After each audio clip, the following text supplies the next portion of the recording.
Hello. Welcome. You're probably wondering, hey, Joe, where's the theme song?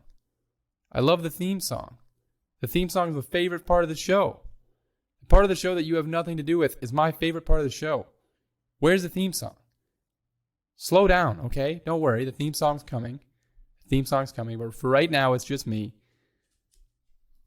I'm sitting here with my old setup at my house, my old mic, the way we used to do things.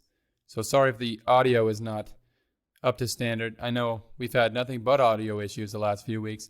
And I believe in the episode, Joe's mic is still not fixed.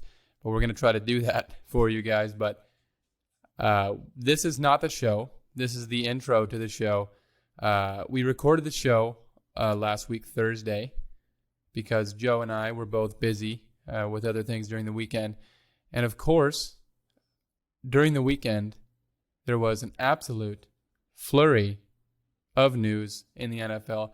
One big news item in particular, and I didn't want to have an episode and not talk about the big news, and as well as other smaller news that also happened.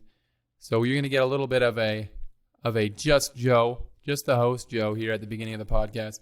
I hope you guys are okay with that. And then we'll jump right into the regular show.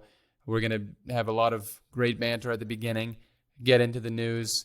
We're going to talk about my top 5 favorite tight ends going into the 2020 NFL season. But before we get into that, let's get into some of the news that we missed on the original recording of the show. I apologize for any echoing issues that we're going to have during the opening part here of the podcast. I'm not recording in the greatest of recording spots. I'm doing it quite rushed as we're trying to get the show out before Tuesday. I'm recording this on Monday night, late night actually. So we're kind of just trying to get this out. Joe already has the whole show edited. I'm trying to fit this in before it goes up Tuesday morning. But first up, in the news that we missed during the weekend, we had Chiefs guard Laurent Duvernay-Tardif, one of the few Canadians in the NFL. Actually, is the first NFL player to officially announce that he's opting out of the 2020 NFL season. He's decided not to play due to the COVID pandemic. As a lot of you probably know, Laurent Duvernay-Tardif actually has a medical degree. He is a doctor, so he's decided instead of playing the 2020 NFL season, he's going to stay in Canada where he's from, and he's going to work on the front lines to help solve the COVID-19 pandemic and to help people affected by the COVID-19 pandemic. So hats off to you, Laurent. Obviously, it's a really tough decision. You're giving up millions and millions of dollars. The NFL announced that if you're not playing, you're not getting paid this year. That's just how it's going to be. And so he's making a sacrifice, although he's made millions of dollars at this point anyways. But all that being said, hats off to you. He's fighting on the front lines, trying to defeat the fantastic virus that's destroyed sports and everything else. So hats off to you, Laurent. And then next up, we had the NFL and the NFLPA actually agreeing to terms on a CBA that will work for the 2020 NFL season. They've decided, they've agreed upon changes to the CBA for the 2020 NFL season. It's going to move forward as scheduled.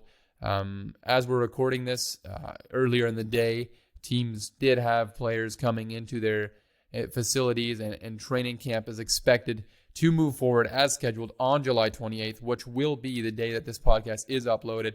So obviously that's really exciting. We do talk about in the podcast, or I talk about how I'm not sure if training camp will move forward as scheduled, but it is now confirmed that training camp will move forward as scheduled. Obviously, it will be a little bit different than we usually have because of the pandemic, but it is exciting to see that training camp is going to get started and we're going to get closer to an actual football season. There is some discouraging news as far as other sports go. In baseball, the Miami Marlins had to cancel their home opener because of a COVID-19 outbreak on the team. So that's a little bit discouraging, and it feels like there's a lot of discouraging news as far as COVID and sports go, as far as COVID in general. But we're hoping, obviously still hoping, that the NFL season will go off without a huge hitch. There will be hitches. There's going to be difficulties, obviously. But it would be nice to get back to somewhat normalcy and have NFL football. Obviously, as somebody who just started an NFL football podcast, I would love to have football to talk about on the podcast. Next up in the news, the big trade that everybody was talking about, the big trade that everybody was waiting to go down. It finally happened. The Miami Dolphins traded for tight end Adam Shaheen from the Bears for a conditional 2021 sixth-round pick. There it is, folks. The big trade we've all been waiting for. No, obviously I'm kidding. This is not the trade that everybody was waiting for. This is a trade that went down. I'm not going to spend too much time talking about Adam Shaheen. The guy's caught 26 passes in 3 seasons with Chicago. I talked about a few podcasts ago how fantastic of a bust he's been since coming in the NFL. But yeah, the Dolphins trade for him. He might not even make the roster. But I should stop playing around and just jump into the actual big trade that everybody was talking about, the big trade that went down this weekend, and that was Jamal Adams being traded to the Seattle Seahawks, along with a 4th-round pick in 2022 in exchange for safety Bradley McDougall and 2 first-round picks in 2022 and 2021, along with a 3rd-round pick in 2021. So a huge deal. Huge compensation for a safety. This was quite a surprise, quite a shock. I was kind of expecting Jamal Adams to go and at least report to Jets training camp. I expected him to be traded eventually. I didn't expect it to happen now. Obviously, this is why we recorded the podcast early. But he was traded to the Seattle Seahawks. And this is huge compensation. This is big. I mean, the Seahawks never pick in the first round anyways. So what's the use of even having first-round picks? So they get rid of 2 first-round picks, and they get a potential new Earl Thomas on their defense. I mean, arguably, Jamal Adams is the best safety in the NFL. We'll get into that on my Top 5 Safeties podcast coming up later on this week, I believe. But he's arguably one of the best safeties in the league. So you're getting a fantastic quarterback of your defense. I love this trade for the Seattle Seahawks. Like I said, they don't pick in the first round ever anyways. And when they do, it's not often a great pick. We've seen them pick a lot of busts, a lot of not very productive players in the first round. So they get one of the best safeties in the NFL to come there on that defense that's lost a lot of talent. The defense is not what it used to be back when it was the Legion of Boom. It's lost a lot of talent. It's not what it used to be. And now you get a fantastic player to come in there and be the centerpiece, really, of that defense, that young defense. He joins a young and up-and-coming secondary there. And as far as the Seahawks go, I mean, they're playing to win now. I mean, they have one of, if not the best quarterback in the NFL, one of the best quarterbacks we've seen in the last decade, Russell Wilson. They're trying to do everything they can with their Super Bowl window to go out and win another Super Bowl. They haven't been able to get back since losing to the New England Patriots in heartbreaking fashion. But I love the move for the Seahawks. I mean, it is big compensation. I thought it was ridiculous when last year the Steelers traded one first-round pick for Minkah Fitzpatrick at the safety position. It seems to sort of overvalue the safety position. And in this instance, you're giving up 2 first-round picks, a starting safety, Bradley McDougall, who's not a bad safety. He's a decent starting safety. I think he'll be a decent player there in New York. You're also giving up a 3rd-round pick for a safety, and overall, obviously Jamal Adams is projected to be a better safety than a guy like Minkah Fitzpatrick. He's been more productive every year than Minkah Fitzpatrick has been. So you're getting a really fantastically productive player, an all-pro level player, a guy who's going to produce, and a hungry guy, a guy who loves football. So I think he'll fit right in there in Seattle. And as far as this trade goes with the Jets, I understand you had to do it. I mean, you had this week Jamal Adams come out and just talk a load of crap about Adam Gase, about Joe Douglas. I mean, he was just really unleashing on them. And I don't know how you can keep a guy on your team after he talked that much crap about your general manager and your head coach. So you had to trade. And to me, if I'm a Jets fan, I understand you got great compensation, and now you have all these flashy first-round picks to talk about, and you have that to look forward to. But I'm a little discouraged. I mean, I don't understand some people talking the Jets up as a potential playoff contender this upcoming season, because quite frankly, I don't see where that comes from.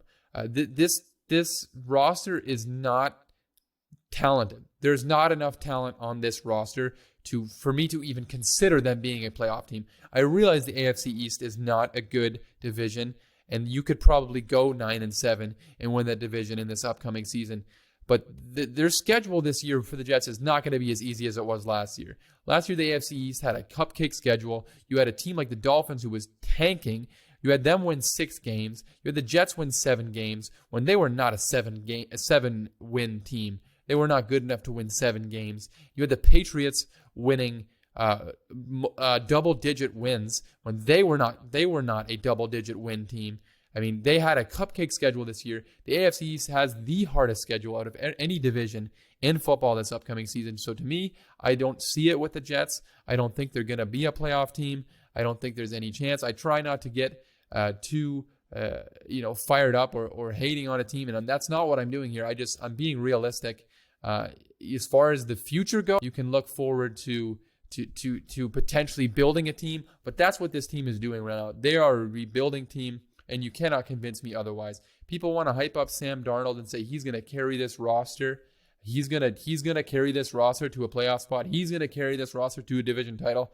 I don't see that happening. I don't know what he's done in his career for people to think that he's all of a sudden going to come in and carry a talent-poor roster. I'm not saying Sam Darnold's not good. I'm not saying that Sam Darnold can't develop into a franchise quarterback. I think he has all the tools to do that. But up till this point, has he really shown enough to show us that he's going to take this roster with a bad O-line, with no receivers, essentially no receivers? You're expecting a lot out of a rookie second-round pick in Denzel Mims. I mean, there's so few talent on this team, and now you lost a huge part of your defense. The defense is probably going to be the strong suit of this team, but you lost the leader of the defense, the best player on your defense, and the offense I still think is talent poor. You have Le'Veon Bell. Hopefully he can become somewhat his former self this upcoming season. He was nothing like he was in Pittsburgh last year in New York. You hope that he can get back to some semblance of what he used to be during his dominant days in Pittsburgh. But, I mean, speaking of Le'Veon Bell, he also tweeted this week that he was upset over Jamal Adams begging Le'Veon Bell to come to New York and be a part of the team, and then he leaves. Le'Veon Bell is stuck in New York now, and I found a way. I found a way to relate to this. This is sort of like in the 8th grade. I was going into high school, and me and one of my friends, we were picking courses and picking things that we wanted to do in high school as far as extracurricular things go. And my friend and I, we were in the band in middle school. We both played the trumpet. We were pretty good at it. And I convinced him to join the band in high school. We were going to play trumpet. We were going to be in the band. And then I was talking to some girls in my grade, and they told me that only losers were part of the band in high school. So I very quickly, being the weak-minded little boy that I was in the 8th grade, changed my mind, took that off my sheet, and I did not join the band. But I did not tell my friend, and my friend ended up being in the band by himself in high school without me. This is kind of how Le'Veon Bell probably feels right now. I am the Jamal Adams of this scenario. I'm sorry, my friend, that I did this to. I won't say your name on the podcast, but I apologize. And, I think Le'Veon Bell deserves an apology, Jamal Adams. How did you make him come and join the band, and then you left, and now he's stuck in the band, and you left just because the girls told you to? Joe, why did you do that? You didn't get girls in high school anyways. Why didn't you just join the band? You would have had something to do in high school instead of being a sad, lonely little boy. But this is getting a little bit personal now. But the Jamal Adams trade, like I said, I think in the end it could end up being good for both teams. Seattle's gonna contend this year. They're gonna be a playoff contender. New York Jets will not. I don't think they're a contending team. I think they're a rebuilding team. I think this is going to be Adam Gase's last year, unless he does something phenomenal. You guys know how I feel about Adam Gase. I think he's a terrible head coach. I think he should have never gotten a second job. He probably should have never gotten a first job. What has he shown in his career for us to believe that he's going to turn things around in New York when it seems like everywhere he goes, all his players have nothing but negative things to say about him? So to me, I think these picks will come in handy for the New York Jets when they fire Adam Gase after this season and they start rebuilding, hopefully around Sam Darnold for their sake. If not, there's some pretty good quarterbacks in this year's draft class as well. But that kind of wraps up all the news that we missed during this week's episode. So without further ado, why don't we just jump straight into the actual podcast? Hit the theme song, Joe.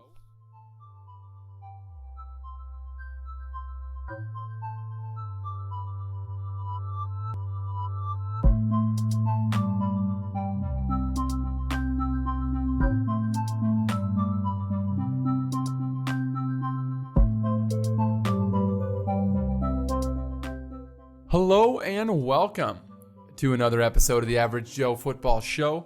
I'm your host, Joe Fair. Thank you for tuning in to another episode.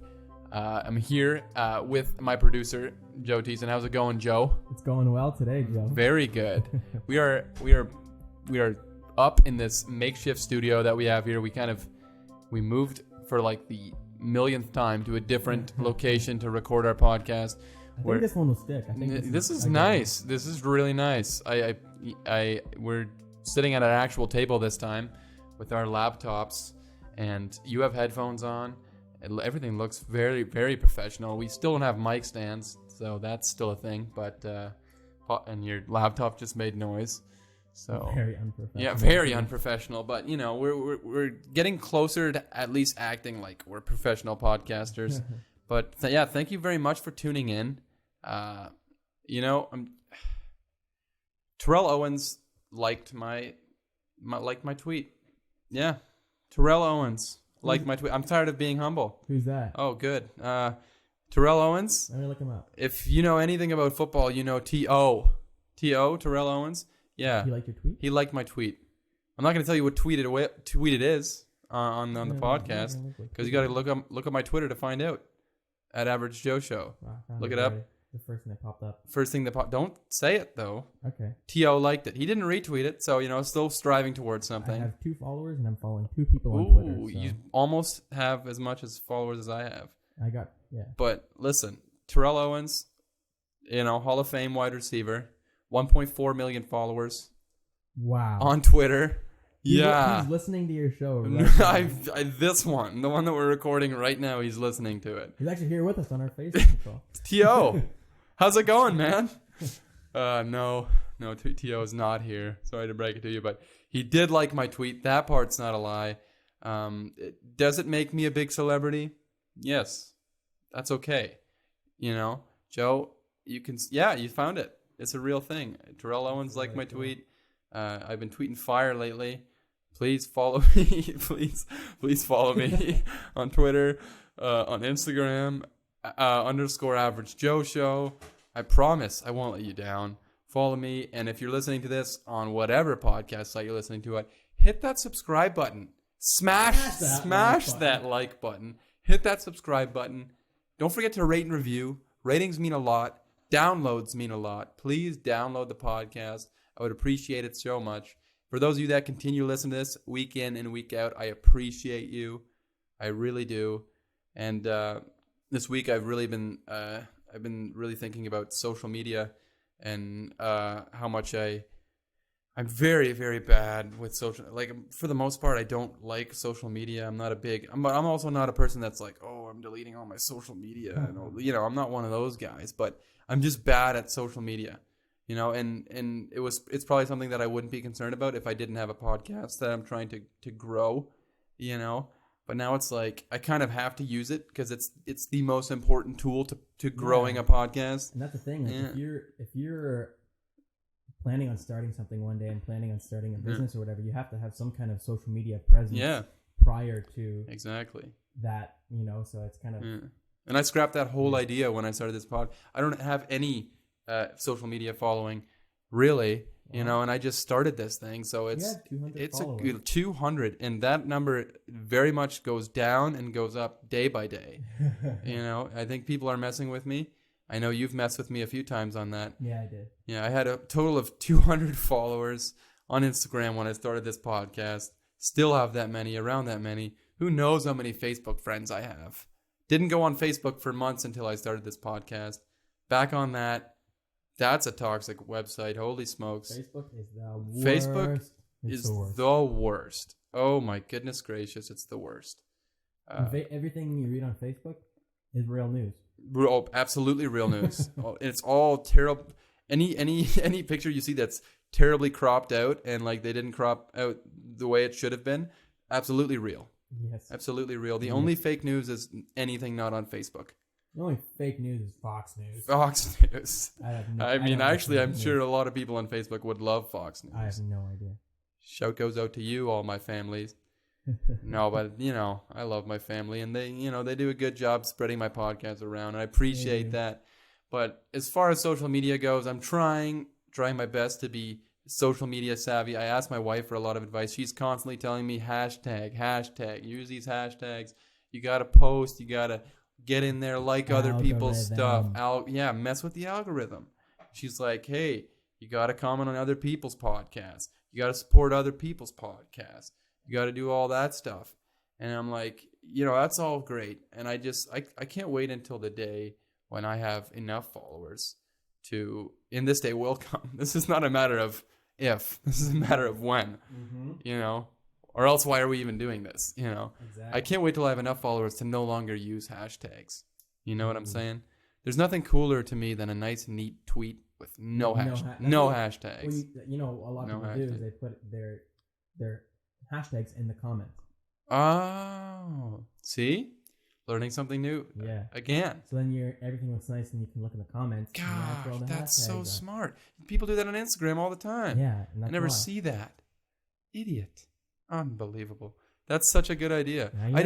I'm the type of person, I like to have something like really nice uniform things. When I'm typing something out, I like to be nice, look clean, sleek, and then you just ruin it with a stupid hashtag. Yep. I can't wait till I get to the point where I don't have to do that anymore. So please download the podcast. So I don't have to. For my unbelievably squeaky chair, I just realized. That's fine. Don't worry about it. Sorry for the mic as well. His mic is probably still bad. Still bad. We still haven't fixed it. Hopefully next week it'll be fixed, right, Joe? Next week? Yeah, I'll try my darndest. It can be a team effort as well. We'll have to fix it together, but hopefully that doesn't steer you away from listening to the podcast. We're gonna get it fixed. We're gonna try to keep you entertained. But yeah, anything else, Joe, you have to say before we jump into the news? Anything to plug this week? Anything to plug this week? Yeah, I'm starting my own baking Instagram. Really? Yeah. Wow. I'm trying to take over your wife's thing. Oh. Not take it over, but like get bigger than it. Okay. All right. Well, before we get into that, follow my wife, her baking page at Sweet Caroline Confections. She's just blowing me out of the water as far as clout goes. She's really, her page is blowing up. Mine is, we're slow. Slow and steady wins the race, though. Basically, our marriage has now become a competition of who can get the most clout and popularity on social media, and she's very much winning. It's not even close. Yes. She was already better than me before we started this race, and now it's not really much of a competition at this point. Yeah, Joe. You want to talk about your so-called baking page that you're making? No, it's in the works. It's in the works. We're in the studio right now. Another episode. Yeah, next episode. Okay, that's fine. That's good. So why don't we just jump straight into the news?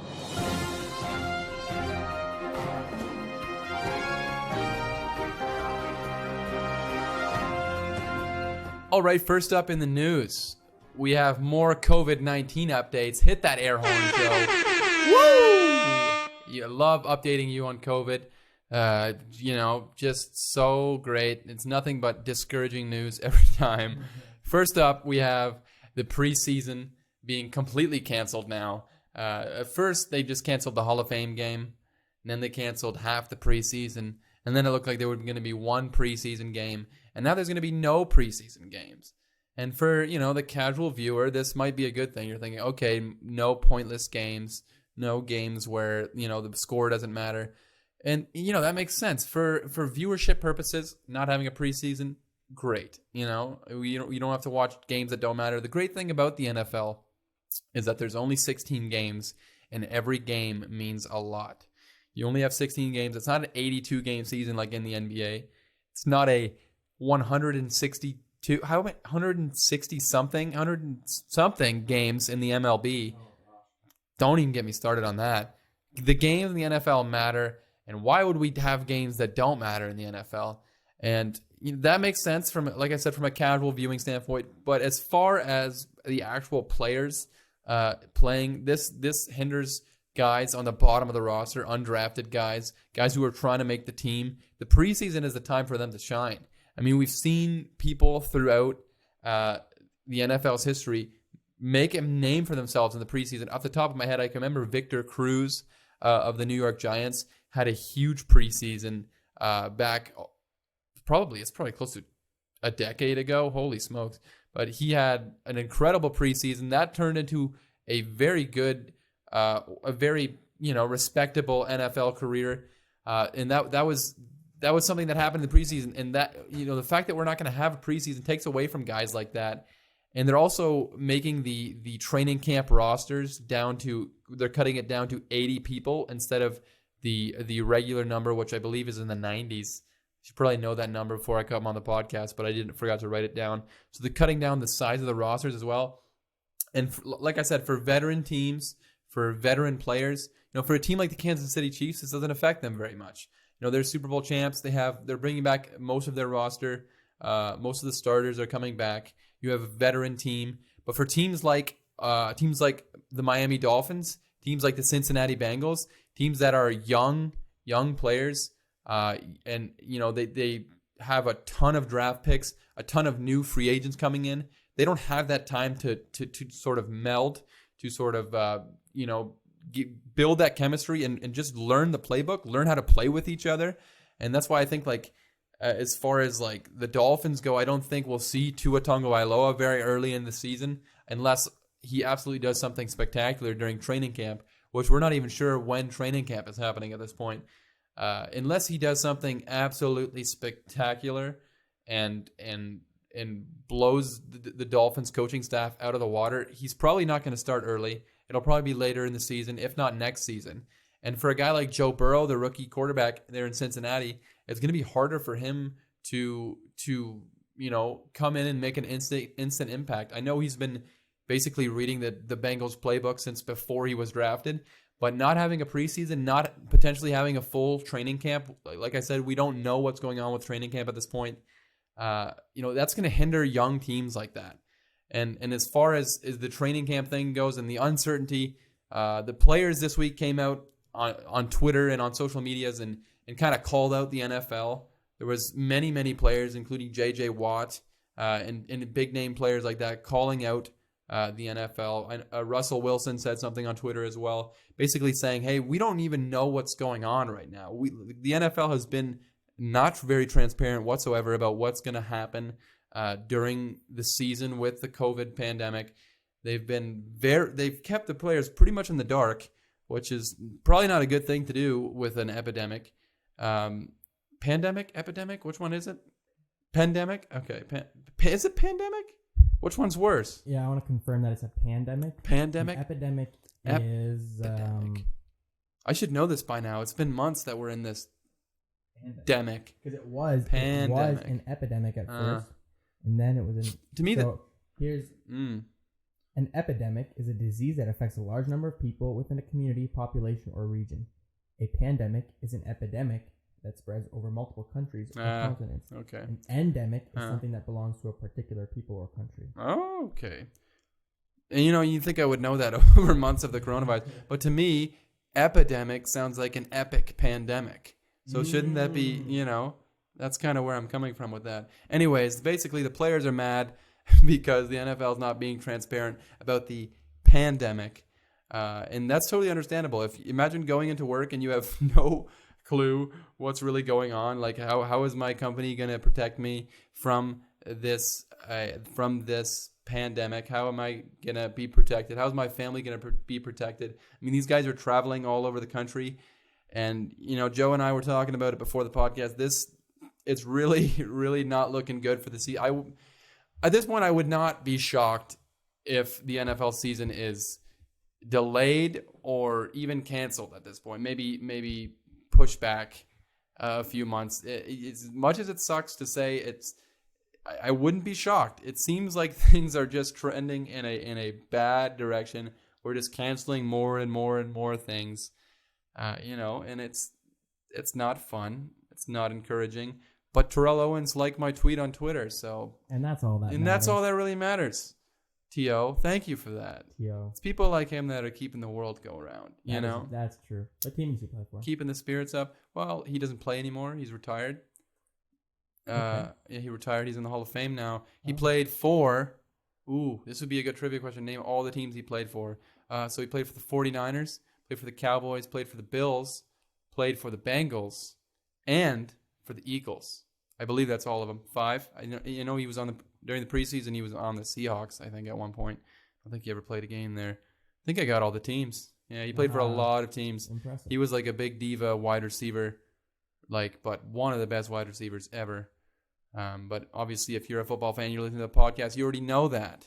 But I sure did. Yeah, Joe did. He was just testing you guys. Yes.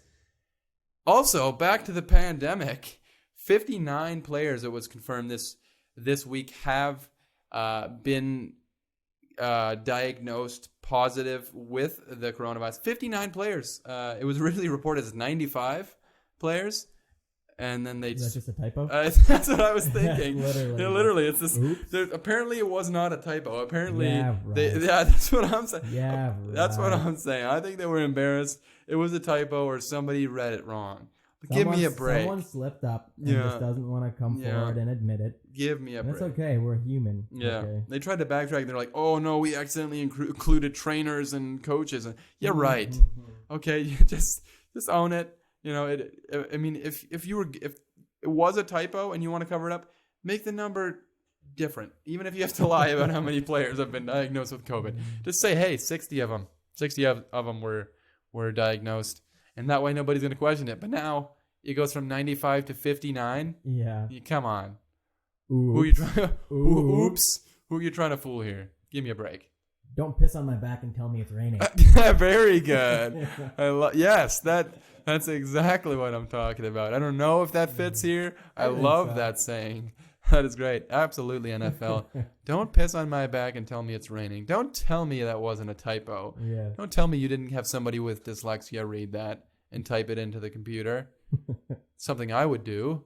Next up in the news, we have Mike Zimmer, the head coach of the Minnesota Vikings. He's been with the Vikings for the last 7 seasons. He's got a 57, 38, and 1 record, 2-3 record in the postseason. He signed a multi-year contract extension to stay in Minnesota for multiple years. Obviously, I think this is a good signing. Mike Zimmer has been one of the most underrated coaches in the NFL. He's been fairly successful. Obviously, postseason success hasn't quite been there. 2 wins, 3 losses. I think he's gonna need to start improving in that aspect if he wants to have another contract extension after this one is up. But overall, I think this is a good move. He's one of the better head coaches in the league, in my opinion, and he's just a trusty guy, some guy you can rely on and trust that he's not gonna tear your organization down like maybe a Bill O'Brien or a Chip Kelly did back with the Philadelphia Eagles. So Mike Zimmer stays around in Minnesota for a few more years at least.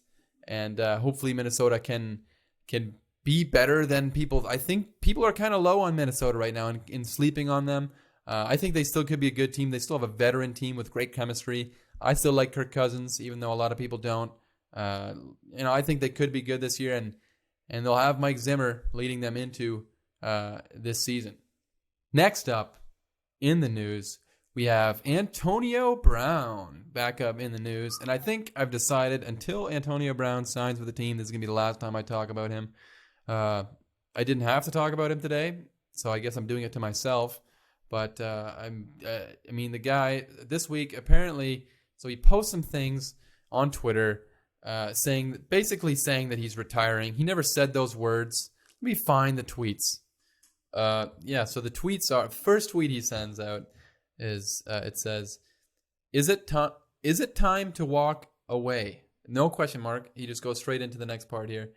Is it time to walk away? I done everything in the game? Question mark, exclamation point. But it's like, is it time to walk away? I done, and then it's that green check mark. I done, green check mark, everything in the game. Everything in the game. He's asking a question while also yelling at us. So it's like, okay, what does that mean? Then his next one is, at this point, the risk is greater than the reward. Thank you, everyone who've been part of this journey. I sincerely thank you for everything. Life goes on, 84. 84 was his number. Okay. So then he retires, apparently. But now he comes out a few days later and says, oh, no, he's not retiring. He wants to sign somewhere. He wants the NFL to deal with his potential, almost guaranteed suspension that he has coming. And so now, this was the day after he tweeted whatever that was that I just read. He says, yeah, no, I actually want to play. And now, I don't know, I think he'll get signed, and that's annoying. And we're not going to talk about him again until he gets signed. But I figured I would try to read those tweets. They would maybe be a source of entertainment. Is he all right? I know. I don't think so. I don't know if I'm worried about it. Everybody's worried about Kanye and if he's bipolar or whatever. I'm worried about Antonio Brown. I mean, that guy. Has he had many concussions? I don't know, man. He's got to be.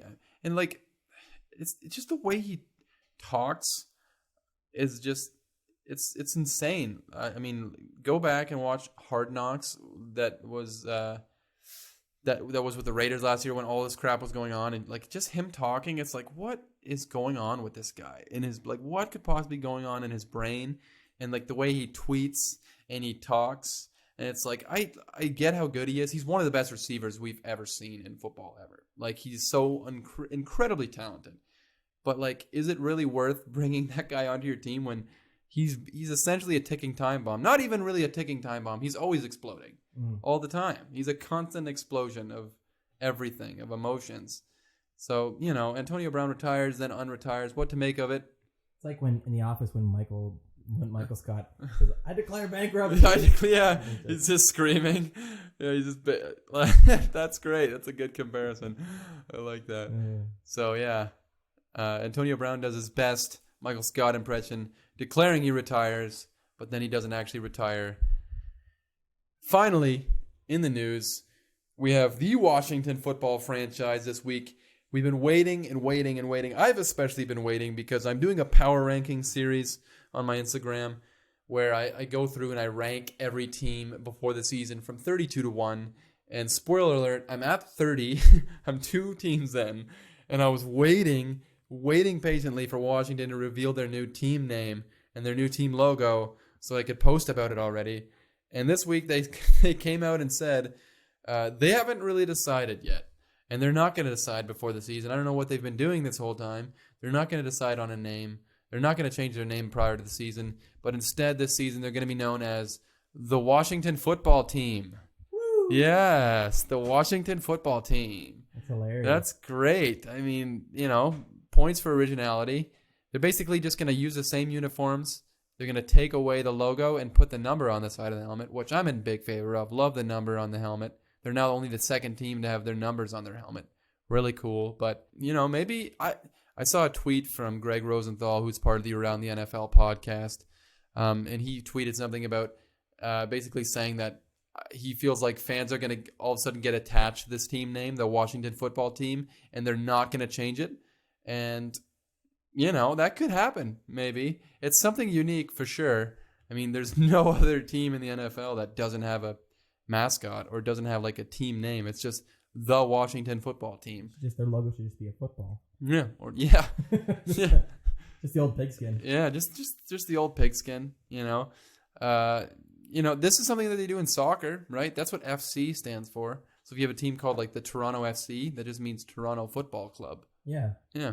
So maybe this is a thing that's going to move into American sports, even though Toronto is technically an American thing. But, they could be the first starting a trend maybe. I don't think so, but you never know. So a lot of name changes going on this week, and name reveals and stuff. This week, the Seattle hockey team. Seattle has an expansion team in the NHL coming in 2021, and they revealed the name of their team. Did you hear about what their team name is? Fantastic. I'm glad that I get to tell you this. Oh, I'm excited. Their team name, drum roll please, very good. The Seattle Kraken. No way. Yeah. The Seattle Kraken. Wow. Yeah. Do you know what a Kraken is? Do you even know who I am? I've watched all the Pirates of the Caribbean. Really? I play Dungeons and Dragons. Oh, yeah, that's true. Okay. You're a nerd. I am a nerd of myself. Yeah, man. The Seattle Kraken. It's going to be a real NHL team.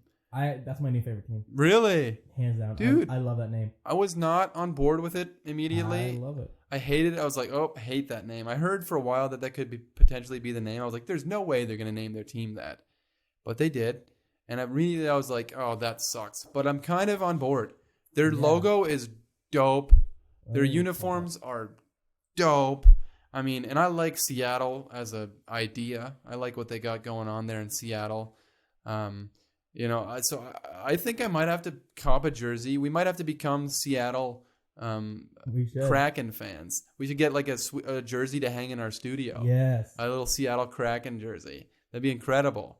Yeah, man. So we're all in. Whoa. So with all these, yeah, right? How good is that? Make sure, if you're listening to the podcast, look up the Seattle Kraken jersey and their logo. It's super nice. Yeah. So good looking. That's my team. I love that. So was not in love with it at first, but I'm all in. And that's why, with all the name changes and all the name reveals, we've decided we're changing the name of the podcast from the Average Joe Football Show to the Average Joe Seattle Kraken Show. Yay. Yeah, we're going to bring you all things Seattle Kraken. Or we could call it something like Kraken Open a Cold One. Or, something like that. Kraken Open a Cold Joe. Very good. Something like that. So stay tuned for merch and stuff like that as far as that goes. We're going to change the name. But also, this is still technically the Average Joe Football Show. And we always just talk about the NFL, but there's other football going on as well. Yeah. And this week, the CFL team, the Edmonton Eskimos. Ever heard of them? Whoa. Edmonton Eskimos? Yeah. They're changing their name. Good. Yeah. They're changing their name. The Edmonton Eskimos are changing their name. Haven't announced what they're going to change it to, I don't think. But, I guess they're following suit with the Washington franchise. And they're I don't want to sound ignorant. I did not know until fairly recently that Eskimos was an offensive term. It's Inuit, right? Inuit? Maybe. As Canadians, I feel like we should know this. I know way more about American history than I do about Canadian history. That's fair. I think I'm probably the same way. But, I guess the Edmonton CFL franchise is changing their name, following suit with the Washington football franchise. And all this talk about the CFL this week got me thinking, and I've decided I'm going to add a new segment into the podcast. That's right, I'm dropping a new segment. I never told Joe about this, and it actually involves you, my guy. No way. Yeah, this segment is called What Does Joe Know? This is basically a game show, Joe, and it's going to be, I'm going to test your knowledge of basic football. And I'm gonna ask you one trivia question, random episodes. You're not gonna see it coming. Mm-hmm. And we're starting this week with a CFL related question. Easy. The only rule is, the question has to be a question that I myself could very easily answer without looking it up, without I could just easily answer it because I'm not gonna ask you a question like Oh, who was the Super Bowl MVP in Super Bowl 4? Joe Rogan. Joe Rogan. You got it. Who was I thinking Insane. Joe Rogan. Joe Montana? Yes. Joe Namath? Yes. There's a lot of Joes in history of the NFL. Broadway. Joe Rogan, the MVP of Super Bowl 4. No, I'm going to ask you a question that I, for sure, at the top of my head, would be able to do. And today's question is it's a longer question, CFL related. Basically, Joe, this is not the question. There goes a water bottle. This is not the question, but do you know how many teams there are in the CFL? 32. Not even close. Really? Not even close. How many are there in the NFL? That's 32. There goes a potential trivia question I could have done in the future, but now it's gone. 32, yeah. Now there's 12. Ooh, closer. Lower or higher? Hot or cold? Ooh, well, you're hotter, but you're closer. Yeah. 17. Nope, you're colder. 10. Ooh, very good. 11. 9 teams. 9 teams in the CFL. Is that real? Really? There's 9 CFL teams. And the CFL is still running. Most football leagues other than the NFL cannot run, but somehow, some way, the CFL perseveres. It really seemed like they would maybe die throughout COVID, and maybe they still will. Who knows? Oh, dear. But as far as right now, they are still living. And basically, I'm going to give you 10 names of CFL teams. And you have to tell me which one is not an actual CFL team. Oh, this is so How are you fun. feeling, Joe? Are you confident? Yeah. You're confident? I already gave you one if you were listening. So if you were listening to the team that just changed their name, yes, you would know. So that basically gives that narrows it down. I know a few of them. Okay. All right. I'm going to read them all off. You can write them down. You can maybe just think about them, whatever you need. I can read them to you a few times. Okay. All right. So I have 10 names written down. Yep. And if you get this correct, you win the podcast this week. Yes. You're the winner of the podcast. I take over the page. Yeah, you're taking over everything. You're the winner. So here they go. Okay. First up, the Edmonton Eskimos. And just okay. Can I make a phone call? No, Can I take my phone? can I take my phone call? What's the question? Okay. One rule. Let me finish all of the names before you say anything. Oops. Okay. Okay. Oh, okay. Well, I mean, it's fine that you interrupted me. Whatever. It's just my show. Sure. But okay, I'm going to say all the names, and then I can read them back a couple times. And you basically have to pick out the one that's not a real CFL team. Okay. I made it up. Here we go. Edmonton Eskimos. The Calgary Stampeders. The Montreal Alouettes. The Niagara Stallions. The Hamilton Tiger Cats. The Ottawa Redblacks. The Saskatchewan Roughriders. The Toronto Argonauts. The BC British Columbia Lions. That's not their full name, but BC stands for British Columbia, for my non-Canadian listeners. And the final one, the Winnipeg Blue Bombers. Do you need me? Hardly any of those sound real. Really? Yeah. I was really worried that you would just know them all. That is really because I asked your brother a similar question, if he could name like 3 CFL teams. I expected him to name none. He named more than I expected. I could name the Toronto Argonauts. Really? Okay. Do you want me to read through them again? Just the first 5. Okay, I'm going to read through all of them. I'm not going to read this. Here we go. You can't be that confident that you just know that the last 5 are real. I definitely know already. Whatever. 100%. Here we go. The Edmonton Eskimos. Yeah. The Calgary Stampeders. That's the fake one. You don't want me to read? You're 100% confident the Calgary... Sorry, keep going. The Montreal Alouettes. The Niagara Stallions. The Hamilton Tiger Cats, or Tie Cats. The Ottawa Redblacks. Okay. My final answer is that the fake team is... Whoa. If you're listening at home and you know the answer... chime in. Yeah, chime in. Call in. Leave a review on Apple Podcasts with the answer. Toll-free number. 5-star review. It's the Calgary Stampeders. Is that your final answer? Yes, because the Calgary Stampede is something that happens. My wife went to the Calgary Stampede. Yeah, the Calgary Stampede is a real thing. It's a big rodeo that happens. And you are 100% incorrect. Son of a gun. The Calgary Stampeders. The Calgary Stampeders are a real CFL team. They're actually my personal favorite CFL team. I'm serious. I cannot believe it. I would have figured that would have been one you would have known for sure. Alouettes? No, the Montreal Alouettes are real. Okay, let me... Is it the Ticats? Let me have a little bit of fun here. Okay. So it's the Edmonton Eskimos, obviously, yes, are real. Yep. Calgary Stampeders, we've been over, they are real. Yep. The Montreal Alouettes are real. The Hamilton Tiger Cats are real. Really? Yeah, are real. Not that far away from us. Okay. The Ottawa Red Blacks, real. The Saskatchewan Roughriders, real. Fun fact, in the CFL at one point, there was 2 teams named the Rough Riders.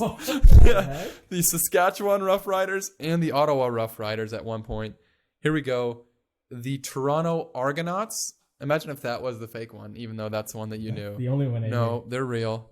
The Really? BC Lions. That one sounds kind of fake. That sounds like one that I made up. Yeah. It's real. Oh my god. The Winnipeg Blue Bombers. Absolutely real. Really? The fake one is the Niagara Stallions. Yeah. I Yeah. Well, you didn't. That was you didn't though. Because well, there you go. The Niagara Stallions is a team that I completely made up out of the blue. Another fun fact about the CFL. The CFL is such a funny thing to me. So not only do they only have 3 downs instead of 4 downs, and like the whole game is different. They have 12 players on each side instead of 11, and you can also run up to the line of scrimmage if you're a receiver. But also, they at one point tried to expand into the United States. What? I'm 100% serious. They tried to expand into the United States, and some of the names for the teams when they expanded into the United States. So I'm on the Wikipedia page right now, and so this was, let's see, when was this expansion? The United States expansion, 1993. So this was before either of us were born. The league admitted its first United States-based franchise, the Sacramento Gold Miners. Oh, God. Oof. That's a mouthful. And then 94, they added the Las Vegas Posse. And then they added the Baltimore Stallions, which is where I derived my fake name from. Baltimore Stallions. And then they had the Shreveport Pirates. Shreveport is just a bad name for a place. Shreveport. Then the Birmingham Barracudas. What happened to this? I don't think it just didn't work. They're the Canadian Football League. Also the Memphis Mad Dogs and the San Antonio Texans, which now there's a team called the Houston Texans. That's hilarious. It seems like more than one team had like baby blue as their primary color, which is fantastic. But yeah, this is just a little bit of a history lesson in the CFL. And Joe, unfortunately, you are the loser of the podcast today. But this was your very first edition of What Does Joe Know? Very good. Eventually, we'll get some like chants going, and there'll be a whole thing. It'll be great. But why don't we just, without further ado, as I like to say on this podcast, why don't we just jump into the main part of the podcast here?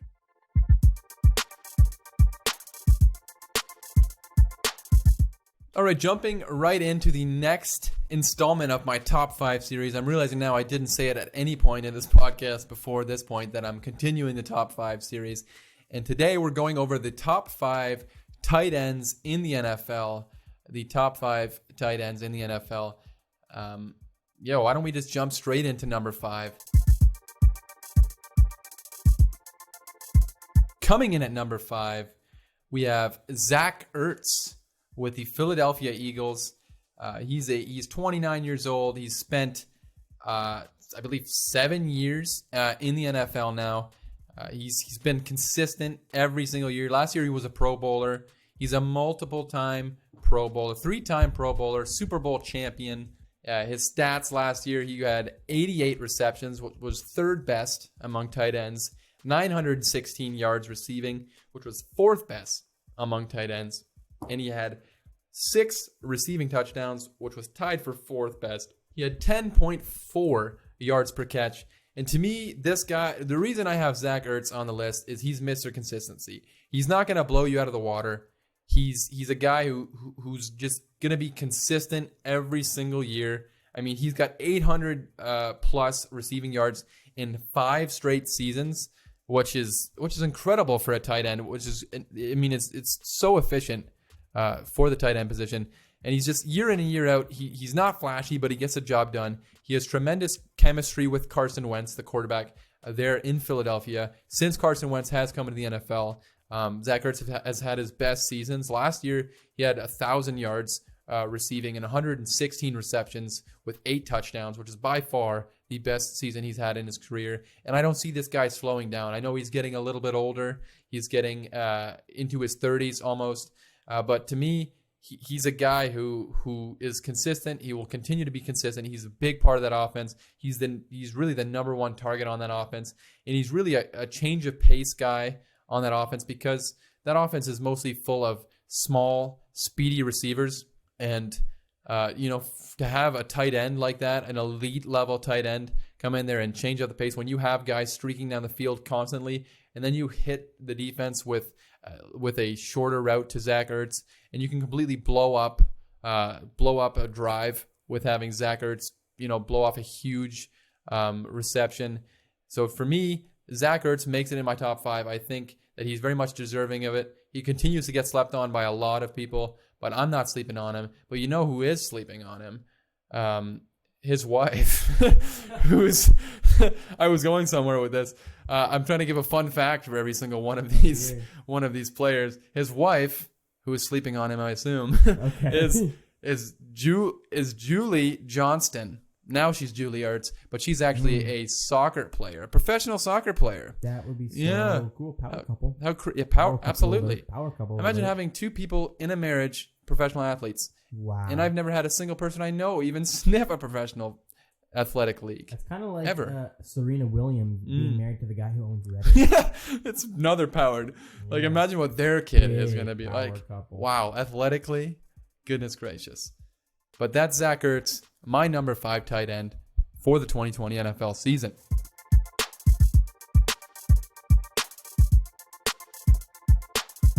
Coming in at number 4 on my top 5 tight ends list, it is Mark Andrews, a name that you might not have heard of until last year, really. He broke out. Fun fact about Mark Andrews, he actually has type 1 diabetes. Not so much a fun fact as it sucks for him to have. But yeah, he's got type 1 diabetes, which I believe is the worst diabetes out of the 2. Is there 2 types of diabetes? I believe so, but he has it. I think I saw something where he has to prick himself 30 times a game. Wow. Yeah. I don't think I'm over-exaggerating. He's losing blood. That's crazy. Good for him. I mean, he's completely dominant. He's number 4 tight end on my list with type 1 diabetes. While being a type 1 diabetic, he was a Pro Bowler last year. He really broke out last year with the Baltimore Ravens. He had an 88.5 grade by Pro Football Focus, which was the second best grade among tight ends.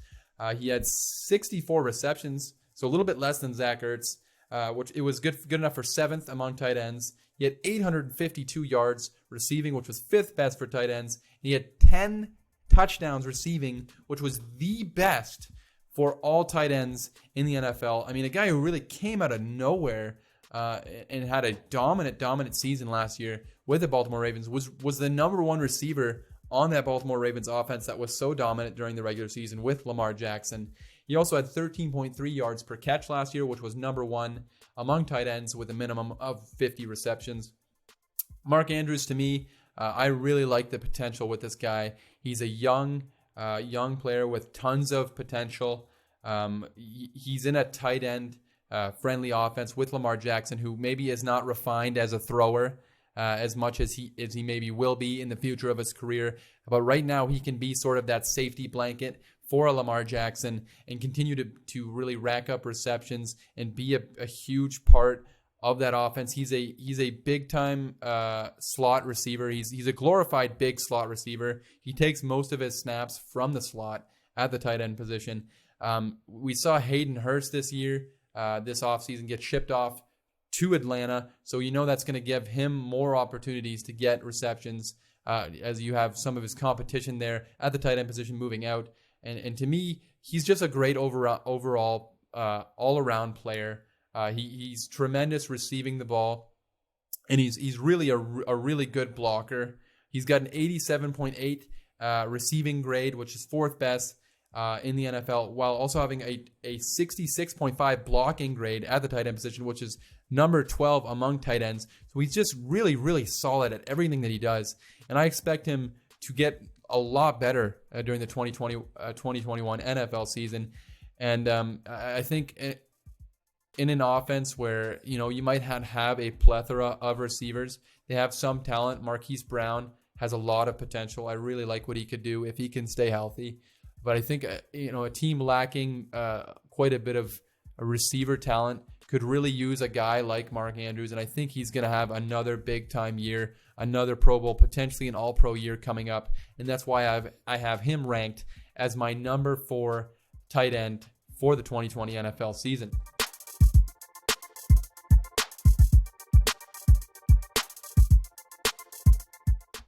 Next up, my number 3 tight end for the 2020 NFL season is Darren Waller, the tight end from the Las Vegas Raiders. They're now the Las Vegas Raiders, still weird to say. And fun fact about Darren Waller, he's actually the great-grandson of Jazz legend Fats Waller.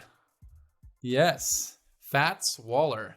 So if you're a big fan of Jazz and you're listening to the podcast, Darren Waller is the great-grandson of Fats Waller. And he's another guy who had a breakout season during the 2019 season. He had 90 receptions, which was second best among tight ends. 1,145 yards receiving, also second best among tight ends. He had 3 touchdowns and 12.7 yards per catch, which was second with a minimum of 50 receptions among tight ends. This is another guy. He came out of nowhere. We saw things about him on Hard Knocks this year when he was on there with the then Oakland Raiders, now the Las Vegas Raiders. We saw him as sort of a darling character on Hard Knocks, but I don't think anybody expected him to really come out and do what he did last year. Another guy who was the number 1 receiver on that offense by far. The next closest receiver next to him had 49 receptions, where Darren Waller had 90 receptions this last season. So it wasn't even close. Darren Waller was the number 1 option on this team. He's a freak athlete at the tight end position. I mean, during his combine, he ran a 4.46 40-yard dash, which if he ran that this year, so that was in 2015. If he ran that this year during the combine, that would have by far been the best number for a tight end. The next closest would have been Albert Okwuegbunam, who ran a 4.66. So he ran a 4.46 at that point. And coming into the league, he was actually a wide receiver, which may account for him running a faster 40-yard dash. Obviously, he's put on weight to be a tight end, but he came into the league as a receiver, had a ton of off-the-field issues, was constantly suspended. He could not stick with the Baltimore Ravens, and the Raiders ended up signing him, and he becomes a huge part of that offense. This is another offense that relies heavily on the tight end. You're going to see a lot of 2 tight end sets with him and Jason Witten, who they signed this last offseason. And some people might say maybe Jason Witten comes in there and takes snaps away. I absolutely disagree. I think it would be absurd to have Jason Witten come in there and take anything away from Darren Waller. Darren Waller, to me, has way more potential at this point in his career. Obviously, Jason Witten, tremendous tight end throughout his career. He's old now. Darren Waller is the better option. But I think it's good to have Jason Witten in there to mentor Darren Waller. And I think that could make him better, give him some tips. Jason Witten, like we said, one of the best tight ends we've ever seen.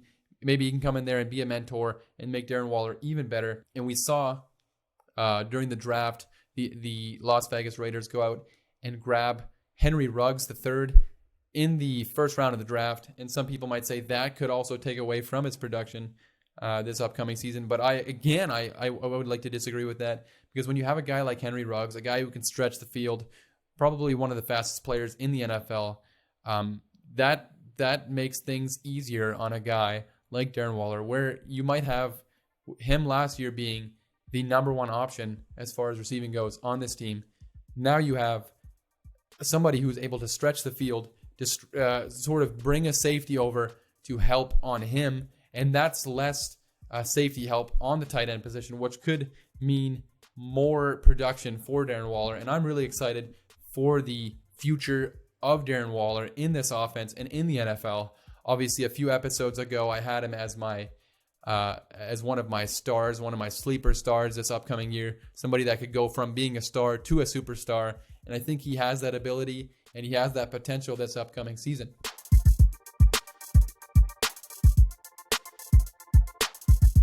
Coming in at number 2 on my tight ends list for the 2020 NFL season is Travis Kelce from the Kansas City Super Bowl champion Kansas City Chiefs. And fun fact about Travis Kelce that a lot of you probably know, his brother, Jason Kelce, is a center for the Philadelphia Eagles, and he's also a Super Bowl champion.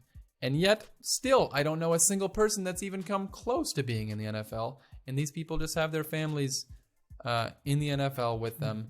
It's crazy. Another football family, but Travis Kelce, he's 30 years old now. He's getting up there in age, but he was a Pro Bowler as well last year. And obviously, he won the Super Bowl this last year, played well throughout the playoffs, was another guy where he's the number 1 receiver on the team, despite all the talent that this Kansas City Chiefs offense has. Tyreek Hill, Mecole Hardman, Sammy Watkins, all that talent, Damian Williams. He was the number 1 receiver by far last season. So he had 97 catches, which was the most by any tight end in the NFL last year. The next closest was on the team was Tyreek Hill with 58 receptions. So not even close as far as receptions goes and as far as targets goes. He had 1,229 yards receiving in 2019, which was also number 1 as far as tight ends go. And he had 5 touchdowns and 12.7 yards per catch. And this is another guy, I mean, you look at his stats throughout the last few years. I mean, he has been consistently great year in and year out, all pro talent, obviously a Pro Bowl talent. I mean, you could argue that he, over the past few years, has been just as good, if not better, as Rob Gronkowski when Gronk was in the NFL. And Gronk, spoiler alert, people, Gronk did not make my list. I know a lot of people, might expect Gronk to be on the list, but come on, he missed a year of football. I don't expect him to be the number 1 option on that team with all the talent they have. So Gronkowski did not make my list. But a little fun fact I found out about Rob Gronkowski as I was looking up some stuff on him this week. If you go on Pro Football Reference, you look up his name. His name is Robert Paxton Gronkowski. But if you go anywhere else, his middle name is James, I believe. So which one is it? Which one's his middle name? Robert Paxton or Robert James? Is Paxton maybe like an abbreviated last name? Like when people's parents get separated and then you take both the last names? Or when you get remarried and you take 2 last names? These are good questions. I didn't do that much research. That's a very good question. Anyways, going back to Travis Kelce, I mean, the guy has been completely dominant for years now. You look at his numbers going all the way back to 2016. In 2016, he had 85 receptions for 1,100 yards and 4 touchdowns. Then 2017, 83 receptions for 1,038 yards and 8 touchdowns. And then in 2018, the year before last, he had 103 receptions for 1,336 yards and 10 touchdowns. I mean, year in and year out, he is consistently good. He's had at least 1,000 yards receiving in the last 4 seasons, which is crazy for a tight end. I mean, to have a tight end go over 1,000 yards one season is tremendous. We talked earlier about Zach Ertz getting over 800 yards for years in a row. And to have Travis Kelce go over 1,000 yards for 4 straight seasons is tremendous. And you could make a good case for Travis Kelce being the number 1 guy on this list. And I would have no qualms with him being the number 1 on any other list. I think he's very deserving of being at the top. I think he is a very tremendous talent at the tight end position. But to me, the one thing that sets him apart is the blocking. He's not a tremendous blocker. I mean, he's not terrible. He's not one of the worst, not even the worst on this list, really. But the guy that's next, the guy that's at number 1, is, to me, the most overall dominant player at the tight end position.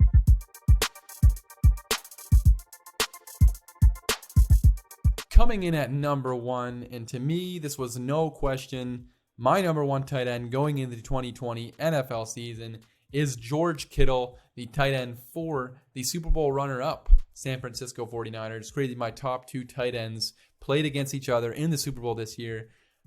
George Kittle, 26 years old. Last year he was a first-team All-Pro.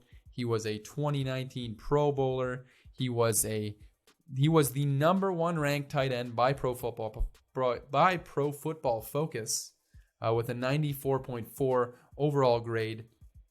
In his 2019 stats, he had 85 receptions for 1,053 yards, 5 touchdowns, 12.4 yards per catch in 14 games, only 14 games. So you got to assume that he would have been the league leader as far as tight ends go in receiving yards if he had played those other 2 games. And then you go back to 2018 when he did play 16 games. He had 88 receptions for 1,377 yards, 5 touchdowns, and 15.6 yards per catch. I mean, the guy has really developed into one of the best young players in general, not just tight ends, but best young players in the NFL. I mean, he is the heart and soul of that San Francisco 49ers team. A lot of teams look towards their quarterback to be sort of that leader, sort of that guy that sets the tone. But to me, that is George Kittle. And fun fact about George Kittle, little fun fact, when he's at the Combine, the NFL Combine, the artist that he listened to pump himself up, he listened to one artist. Joe, can you predict what artist he listened to pump himself up for the NFL Combine? Ed Sheeran. Ed Sheeran. Good guess. Good guess. But once again, you're the loser of the podcast. Double loser. Double loser. You want another guess? I'll give you another double or nothing. Give me a genre, and I bet you'll get it. Give you a genre? Yeah. Pop. Justin Bieber. Ooh, you were thinking the wrong gender. Oh, Ariana Grande. Oh, no, you're thinking the wrong race. We're going to bring race into this. Yeah. How? Absolutely, we're going to bring race into this. Nicki Minaj. No, Nicki Minaj. Nicki Minaj. Not Nicki Minaj. No, I'll give you one more guess. Beyonce. No. What? I know. Really? Really? It was Rihanna. Rihanna and Beyonce are kind of like... Yeah, like the queens of female pop singers. I would personally say that Beyonce is much better, and it's not even close. Wow, it's just that my opinion. Is it's my opinion. Hard to... It's my opinion. I think Rihanna's overrated. You can keep your opinion. Well... And I'll keep mine.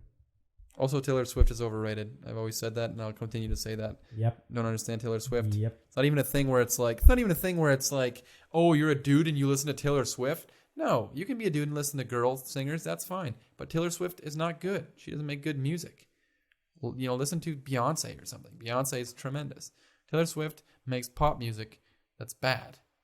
But anyways, George Kittle, to get himself hyped up, would listen to Rihanna and only Rihanna. So good for him. I can totally understand that. Rihanna makes better pump up music than Beyonce. Yeah. Like what kind of a song?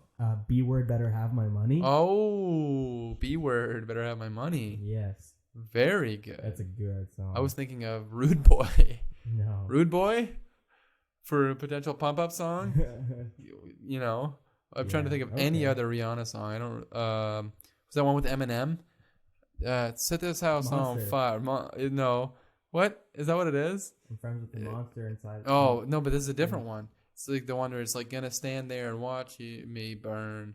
But that's all right because of the way. Yeah, that one. Oh, Love the Way You Lie. Love the Way You Lie. There you go. That one? Yeah. Not my idea of a pump-up song, but George Kittle certainly thought so. He also, to me, is the number one tight end, and it's not even close. Pro Football Focus, I guess it is close. Sorry, that was rude to Travis Kelce. I did just say Travis Kelce deserves number one spot. It is close. I think Travis Kelce and George Kittle sort of separate themselves from the top of the pack. But to me, the fact that George Kittle is also not only the best receiving tight end in the NFL, but he is also one of the best blocking tight ends. So he had the number one receiving grade among tight ends by Pro Football Focus with a 94.3. Meanwhile, he also had the number 3 overall blocking rating through all tight ends with a 78.2. So he's an incredible blocker. He's an incredibly reliable receiver with a 79.4 catch percentage, which is really good, really up there for a tight end. And to me, George Kittle, Joe, I think you'd like George Kittle. You should look him up. Are you looking him up, or I think he's a redneck. I can't really tell. He's sort of got like a mullet going on. I think he's right up your alley. He's into like wrestling and weird. I mean, I don't know. You're not into wrestling. Not into wrestling. I know you're not into wrestling. That's not what I'm saying. But I just think he's a likable guy, and people would like him. And, you know, George Kittle, he's a fun, crazy guy. He's got like an undercut. Undercut, long hair. He's sort of a pretty greasy looking guy, but can really, really play tight end. He's a tremendous tight end, and that's why he's the number one tight end for me heading into the 2020 NFL season. That basically wraps up our show this week. I hope you guys enjoyed a little bit more banter, a little bit more football talk. If you're listening to this show, wherever you're listening to this show, where you can rate, subscribe, and download, please do that. Leave us a 5-star rating. Follow us again on Instagram and Twitter @_AverageJoeShow. Continue to tune back every Tuesday for another episode, and we will catch you guys on the next one.